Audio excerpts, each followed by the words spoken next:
डोंबिवलीतील state bank of इंडियाच्या ATM मशीनमध्ये चोरीचा प्रयत्न।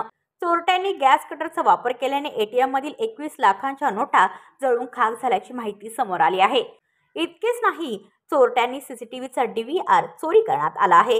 या घटनेचा तपास विष्णुनगर पोलिसांनी सुरू केला आहे।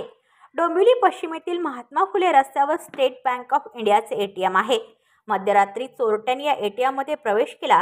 त्यांच्याकडून एटीएम फुटत नसल्याने त्यांनी त्यांच्याजवळील गॅस कटरचा वापर सुरू केला। कटरने मशीन कट करीत असताना गॅसमुळे मशीनला आग लागली। या आगीत मशीनमधील 21 लाख रुपयांची रोकड जळून खाक झाली।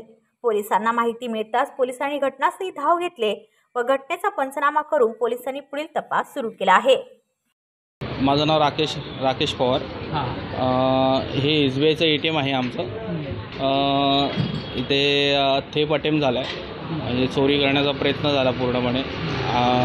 चोरांना कॅश तर नेता आली नाही, पण त्यांनी पूर्ण ATM पूर्ण कॅश सगळं जाळलं आहे, पूर्ण नुकसान करून टाकलं आहे पूर्ण ATMचं।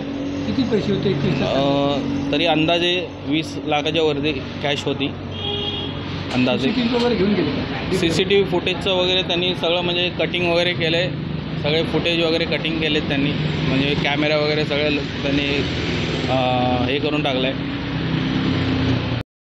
ब्युरो रिपोर्ट डोंबिवली, आपले वृत्तप्रहार। तुमच्या आजूबाजूला घडणाऱ्या घटना पाहण्यासाठी आपल्या वृत्तप्रहार वाहिनीच्या YouTube चॅनलला सबस्क्राईब करा। तसेच नव्या व्हिडिओची नोटिफिकेशन मिळवण्यासाठी बाजूला असलेल्या बेल आयकॉनवरती क्लिक करा। प्रत्येक बातमीला लाईक करा आणि शेअर करा।